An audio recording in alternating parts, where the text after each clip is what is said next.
Hello दोस्तों, आज की कहानी है जैसी करनी वैसी भरनी। किसी गांव में दो भाई रहते थे। बड़ा भाई बहुत अमीर था, उसके पास किसी चीज़ की कमी नहीं थी। छोटा भाई बहुत गरीब था, मेहनत मजदूरी करके अपना पेट पालता था। एक दिन दोनों भाइयों में बहस होने लगी। बड़ा भाई बोला, भाले का भाला नहीं होता।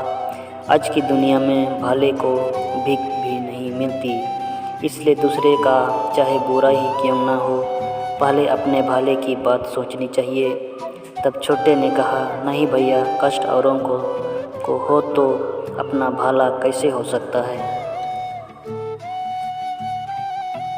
तब बड़े भाई ने कहा, चल हम गांव के लोगों से पूछे लेते हैं, तेरी बात सही निकली तो मेरे पास जितना धन है वह सारा तेरा, और मेरी बात सही निकली तो तेरे पास जो कुछ भी है वह मेरा।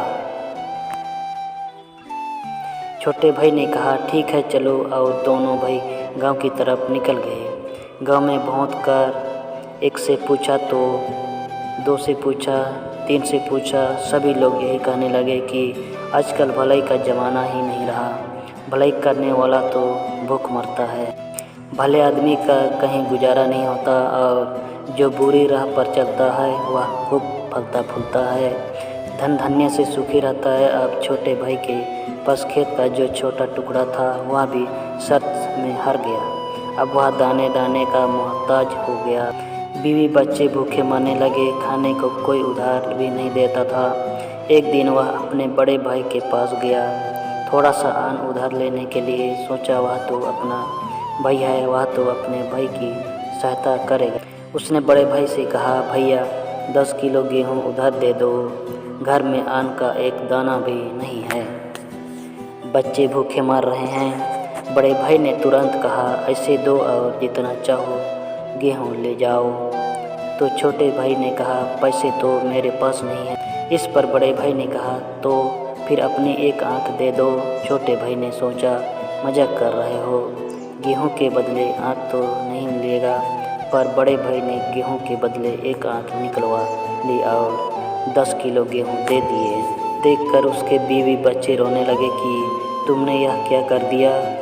थोड़े दिन तो आराम से निकले, फिर अनाज ख़त्म हो गया। छोटा भाई हार कर फिर बड़े भाई के पास गया। उससे अपने भूखे से बिलखाते हुए बच्चे देखे नहीं जा रहे थे। बड़े ने फिर कहा, दूसरी आंख दे दो और गेहूँ ले जाओ। छोटे ने दूसरी आग में निकलवा दी और गेहूँ ले लिया। घर पर बीवी बच्चे यह देखकर रोने लगे, तुमने यह क्या कर दिया, अब क्या होगा। तब छोटे भाई ने कहा, अब मैं अंधा हो गया हूँ, लोग मुझे भीख दे देंगे तो मुझे सड़क के किनारे पर बैठा आना। दूसरे दिन से रोज़ उसकी पत्नी उसे रास्ते पर बैठा आती थी, जिससे उसका रोज़ का काम चलने लगता। एक दिन उसे बैठे बैठे बहुत देर हो गई और उसकी पत्नी उसे लेने के लिए नहीं आई। देखी फिर अब बहुत रात हो गई तो वह अपने घर की तरफ चल दिया। पार न देखने के कारण वह रास्ता भटक गया। आखिर उसने सोचा, अब तो यही बैठकर रात गुजार लेता हूँ, और लगे चला तो रास्ता भूल जाऊँगा। वह एक पेड़ के नीचे बैठ गया। कुछ समय पश्चात पेड़ से आवाज़ आने लगी। तभी एक तूफान सा आया। दरअसल यह भूत थे। चारों में से एक उनका सरदार था। भूत बहुत खुरपाती थे, सब 1 महीने भर लोगों को सताते थे, और महीने में एक दिन इसी पेड़ पर सरदार सबका हिसाब किताब करता था। आज वही हिसाब किताब करने वाला दिन था। सरदार ने पूछा, हाँ भाई, तुम लोगों ने क्या क्या किया, एक एक करके बताओ। पहला भूत बोला, एक गांव में 2 भाई थे, भले बुरे का तर्क हुआ। दोनों ने बाजी रखी, छोटा भाई हार गया, मैंने उसे अंधा बनवा दिया। सरदार बोला, बहुत खूब, अब अंधा ही बना रहेगा। वह क्या जाने, इस पेड़ की ताली की उस लगाने से उसकी आंखें ठीक हो सकती है। फिर दूसरा भूत बोला, मैंने रामनगर जिले के सारे नदी नाले झरने तालाब कुएं बवाड़ी सब कुछ सूखा दिया। पानी के लिए हाहाकार मचा हुआ है। कई कोस तक पानी नहीं है, सब यूं ही तड़प तड़प कर मर जाएंगे। भूतों का सरदर्द बोला, बहुत खूब, प्यासे मार सब उन्हें क्या पता वहीं पहाड़ के ताले साथ मिट्टी की परतें हटा देने से पानी फिर आ सकता है। तीसरा भूत बोला, सरदार, राजा की बेटी की शादी होने वाली थी, नगर में खुशियां मनाई जा रही थी, पर मैंने राजकुमारी को गूंगा बना दिया, जिससे उसकी शादी नहीं हो पाई। महल में मातम छा गया है। सरदार ने कहा, वाह, बहुत खूब, वह गूंगी ही रहेगी, किसी को क्या मालूम इस पेड़ की चुमती जाटा को पीसकर पिला देने से वह बोलने लगेगी।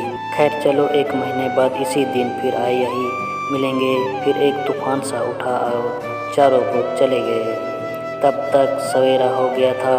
अंधे भाई ने सबसे पहले वहाँ की ओस की बूंदें अपनी आँखों पर लगाई। उसकी आंखें लौट आई, वह खुशी से झूम उठा। उसने जल्दी से पेड़ की जाटा ले और घर लौटा। उसकी आंखें वापस आ जाने पर सब घर वाले बहुत खुश हो गए। उसने सारा किस्सा अपनी पत्नी को सुनाया और घर से निकल गया और सीधे रामनगर पहुंचा। वहां की हालत देखी तो रोने लग थी। सूख कर धरती फट रही थी, कहीं भी एक बूंद भी पानी नहीं था। हाहाकार मचा हुआ था। उसने पहाड़ के नीचे से 7 परतें निकाली ही थी कि फिर कुएं, तालाब, झीलों में पानी ही पानी हो गया। वहाँ के राजा ने उसे अपारधान दिया। फिर वह राजा के साथ महल में जा पहुँचा। महल में जाते ही उसने कहा, महाराज, मैंने सुना है कि राजकुमारी गूंगी हो गई है, मैं उसे ठीक कर सकता हूँ। उसने झट से पेड़ की जाटा को पीसकर राजकुमारी को पिला और राजकुमारी बोलने लगी तो राजा बहुत खुश हुआ। राजा ने सोने के सिक्कों से उसकी झोली भर दी, गाड़ी घोड़ा दिया और रहने के लिए एक महल देकर परिवार के साथ यहाँ आकर रहने को कहा। छोटा भाई धान से लादा घर लौटा। उसके परिवार में खुशी की लहर दौड़ गई। बड़े भाई ने अजब देखा कि उसकी आंखों में भी आ गई और इतनी दौलत भी, तो वह ईर्ष्या से उजलने लगा। उसने छोटे भाई से माफ़ी मांगी और आग्रह किया कि उसे भी राजा बना दे। छोटे भाई को दया आ गई। उसने सारा राज बड़े भाई को बता दिया। राज जानकर बड़ा भाई भी उसी जंगल में गया, उसी पेड़ के नीचे बैठा। फिर वहीं तूफान आया और भूतों की आवाज़ आने लगी। लेखा जोखा होने लगा। भूत कहने लगे, जो किया कराया था सब पर पानी फिर गया। जरूर किसी ने अपना भेद सुन लिया। भूत जब पेड़ से उतरे तो बड़े भाई को बैठा पाया। बस फिर क्या था, झट से उसका गला घोट दिया और बड़ा भाई वहीं पर मर गया। तो दोस्तों, इस कहानी से हमें यह सीख मिलती है कि भला करने वाले के साथ कभी बुरा नहीं होता। वह बुरा करने वालों के कर्मों का परिणाम देवर सवेर उसके सामने जरूर आता है। मनुष्य को हमेशा संतुष्ट रहना चाहिए। जो ज़्यादा लालच करता है उसका हल बड़े ही भय के समान होता है। दोस्तों, वीडियो अच्छा लगा तो लाइक करें और चैनल को सब्सक्राइब करें। धन्यवाद।